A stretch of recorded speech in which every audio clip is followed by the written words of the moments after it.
We've got some huge news in the Dead by Daylight community today. Unfortunately, as of January 19th, 2026, the Halloween chapter will no longer be available for purchase. So let's talk about what this means for the game, for the future, and what we can expect. So this has only ever happened twice before in DBD history where a license has been removed. It happened several years ago with the Stranger Things license where we lost Nancy, Steve, and the Demogorgon, which eventually returned. And then fairly recently we lost the Cenobite license, which only resulted in the loss of Pinhead. And that one has not yet returned. So now we are losing the Halloween license, and that means that Michael Myers and Laurie Strode will no longer be available for purchase in the Dead by Daylight store after January 19th.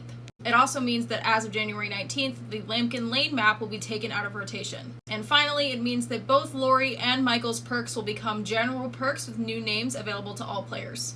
Okay, so what does this mean? I think Decisive Strike, one of Laurie's perks, becoming a general perk is a huge bonus. Survivors have been screwed when it comes to anti-tunnel this last year. And I think Decisive Strike, which will now be called Will to Live, being a general perk that is accessible to all players, will help a lot with the issue of tunneling. New players will now actually be able to just run anti-tunnel without having to either grind or spend an egregious amount of money off rip. Now, of course, this is all assuming that the perk doesn't receive nerfs or a complete rework because it's becoming general. I would not be shocked if that happens. I also think Lambkin Lane finally coming out of rotation is an overall win. Lambkin Lane has always either been extremely killer-sided or extremely survivor-sided throughout all of Dead by Daylight's history. For some reason, they just can't seem to balance that map, and if they're unable to balance it, I don't really see the issue with losing it.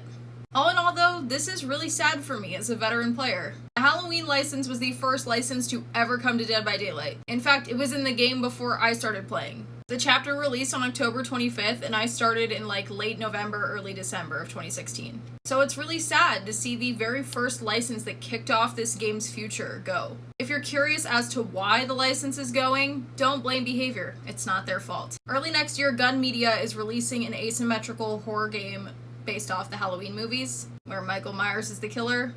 Do you see where this is going? They're making a Dead by Daylight competitor, with the focal character being Michael Myers, so obviously they're gonna pull the license from DBD. Behavior had absolutely no say in this, to my knowledge, so it's not their fault.